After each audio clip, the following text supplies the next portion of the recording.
Hello everyone and welcome back to my channel. और आज की वीडियो में हम लोग पढ़ने जा रहे हैं बिजनेस स्टैटिस्टिक में कंबाइंड मीन। तो चलिए वीडियो स्टार्ट करते हैं।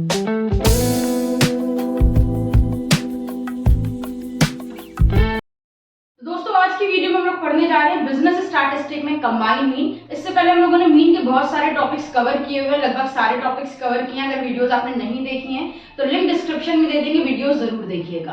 आज हम लोग कंबाइंड मीन पढ़ने जा रहे हैं। पढ़ने से पहले उसके क्वेश्चन कैसे सॉल्व करे जाते हैं ये समझने से पहले हम लोग मीनिंग समझेंगे कि कंबाइंड मीन होता क्या है। तो देखिए कंबाइंड मीन क्या होता है, जब आपको एक ग्रुप की इंफॉर्मेशन दी होती है या एक तरह की सीरीज दी होती है और उससे आप मीन कैलकुलेट करते हो तो उसे कहते हैं मीन। सिंपल मीन होता है वो। तो जब एक ग्रुप का मीन निकालते हो तो उसे सिंपल मीन कहते हैं। बट जब दो ग्रुप या दो से ज्यादा ग्रुप्स की इंफॉर्मेशन दी होती है या दो अलग अलग तरह के मीन दिए होते हैं तो उसे हम कहते हैं, वहां से जो निकालते हैं उसे कहते हैं कंबाइंड मीन। तो जब एक ग्रुप की इंफॉर्मेशन से मीन निकालोगे तो उसे सिंपल मीन कहेंगे।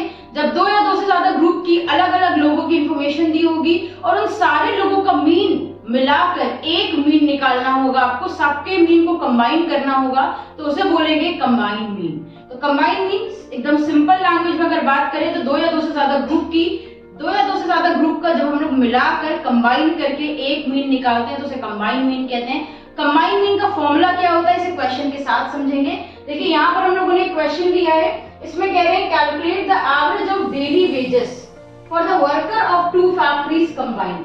दो फैक्ट्रीज हैं, दो फैक्ट्रीज के वर्कर का हमें कंबाइन करके मीन निकालना है। यहाँ पर तो कंबाइन करके कैसे निकालेंगे, दो फैक्ट्रीज दिए, factory number A factory number B, उनके नंबर ऑफ वर्कर बता दिए। फैक्ट्री ए में 250 लोग काम करते हैं, फैक्ट्री बी में 200 लोग काम करते हैं। उनकी एवरेज डेली वेजेस बताई है 2.0, यानी फैक्ट्री ए में 2 रुपए वेजेस मिलती है और फैक्ट्री बी में 2.5 रुपए वेजेस मिलती है। तो ठीक है, इससे हम लोग को क्या करना है, कंबाइन मीन निकालना है। सबसे पहले कंबाइन मीन का फॉर्मूला समझते हैं। देखिए एक्स बार से इसको भी डिनोट किया जाता है, आप इसके पास छोटा सा सी लिख सकते हैं। ये हो गया हमारा कंबाइन मीन का साइन। कंबाइन मीन का फॉर्मूला क्या होता है, फॉर्मूला होता है x1 bar n1 plus x2 bar n2 divided by n1 plus n2। ठीक है, ये हमारा फॉर्मूला हो जाएगा। अब इसमें क्या x1 बार है क्या n1 है ये हम लोग समझ लेते हैं। तो जैसे यहाँ दिया होता है नंबर ऑफ वर्कर्स कि कितने वर्कर्स काम करते हैं। फैक्ट्री नंबर ए में 250 लोग काम करते हैं, तो जितने फैक्ट्री ए में काम करते हैं ये मेरा n1 हो गया। फैक्ट्री बी में 200 लोग काम करते हैं तो ये मेरा n2 हो गया। तो जहां पर भी number of worker, number of student, number of plants, कुछ भी नंबर ऑफ करके जो भी जितने भी लोगों की इंफॉर्मेशन दी उसे n1 n2 मान लीजिएगा।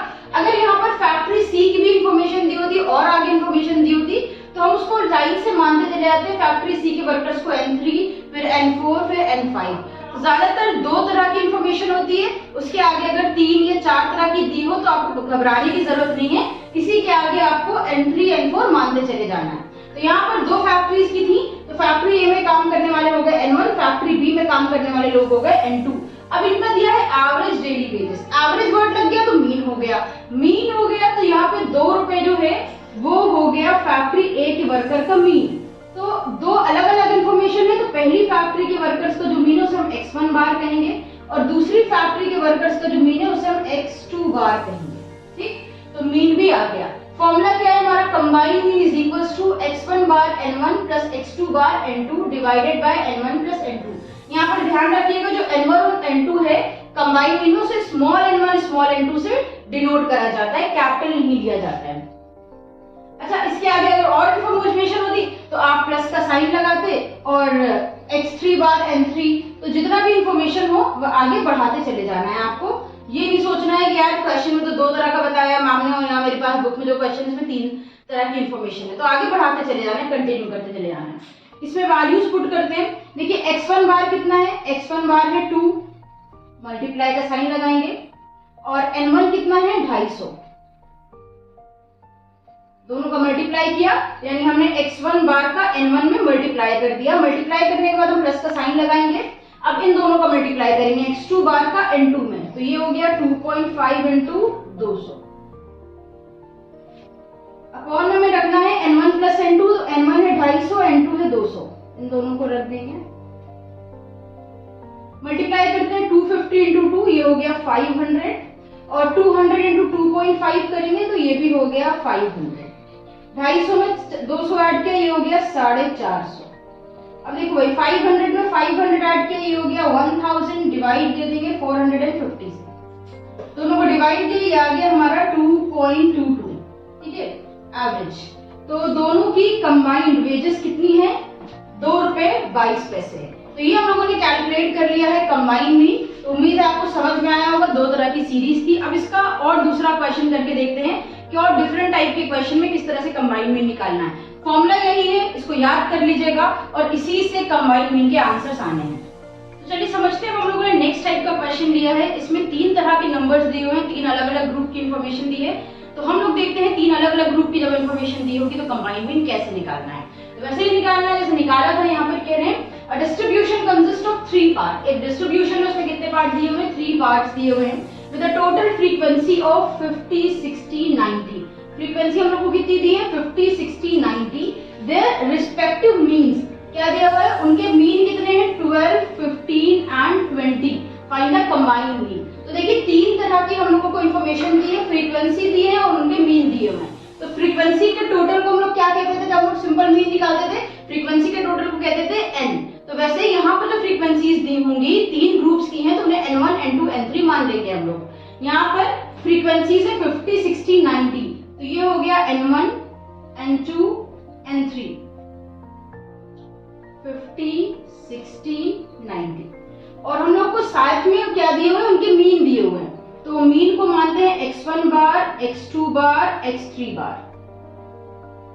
कितना दिया हुआ है मीन, मीन आर 12, 15 एंड 20। यहाँ पर ले लेते हैं 12, 15, 20। और अब लगाते हैं हम लोग कंबाइंड मीन का फॉर्मूला। तो combined mean is equals to x1 bar n1 plus x2 bar n2 plus x3 bar n3। ठीक है, अभी पिछले क्वेश्चन में क्या था, 2 तरह की इंफॉर्मेशन दी हुई थी हम लोगों को, तो सिर्फ हम लोगों ने क्या करा था, x2 बार n2 तक, यहाँ तक फॉर्मूला अप्लाई किया था, ये यहाँ तक। और अभी यहाँ पर हम लोगों को 3 तरह की इंफॉर्मेशन दी है, तो हम उसको बढ़ा देंगे, नीचे रखेंगे n1 plus n2 plus n3। अभी वैल्यूज पुट करते हैं इसमें। सबसे पहले रखेंगे x1 बार मल्टीप्लाई करेंगे n1 से, यानी 12 इंटू 15, प्लस का साइन लगाया, x2 बार n2 यानी 15 इंटू 60, 15 मल्टीप्लाई बाय 60। उसके बाद x3 बार n3 से मल्टीप्लाई करेंगे 20 मल्टीप्लाई बाय 90 और डिवाइड में रख देंगे तीनों का सम।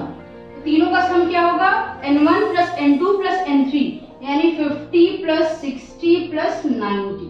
अब इनका करना है हमें मल्टीप्लाई कंबाइंड मीन निकालने के लिए। तो मल्टीप्लाई करते हैं, 12 इंटू 50 करेंगे, ये हो जाएगा 600, 15 इंटू 60 करेंगे, ये हो जाएगा 900 और थर्ड वाला 90 इंटू 20 करेंगे, ये हो जाएगा 1800। अपॉन में तीनों को प्लस करते हैं, 90, 60 हुआ 150, 150 और 50 कितना हो गया, 200। तीनों को प्लस करके टोटल लिख दिया। अब ऊपर वालों को जरा तीनों को हम ऐड करेंगे, इनका टोटल आ रहा है 3300 और अपॉन में है 200। 3300 में हम 200 से डिवाइड देंगे, ये आ गया 16.5। तो हम लोगों ने कैलकुलेट कर लिया, हम लोगों का कंबाइंड मीन आ गया है 16.5 और ये हो गया हमारा आंसर। तो उम्मीद है वीडियो आप लोगों को समझ में आई होगी। 2 अलग अलग तरह के क्वेश्चन में हम लोगों ने कंबाइंड मीन निकालना सीखा है। एक क्वेश्चन में 2 ग्रुप्स थे जिनका कंबाइंड मीन निकाला और नेक्स्ट क्वेश्चन में 3 ग्रुप से कंबाइंड मीन निकाला। तो इसी तरह से जितने भी ग्रुप की आपको इन्फॉर्मेशन दी, वो कंबाइंड मीन का फॉर्मूला लगाइएगा, निकलकर आपका कंबाइंड मीन आ जाएगा। अगर वीडियो पसंद आई है तो इसे लाइक और शेयर करिएगा। इंस्टाग्राम पर अगर फॉलो नहीं किया है तो फॉलो करिएगा। फिर मिलते हैं इसी तरह की वीडियोस के साथ। हमारे साथ जुड़े रहने के लिए, वीडियोस को देखते रहने के लिए थैंक यू।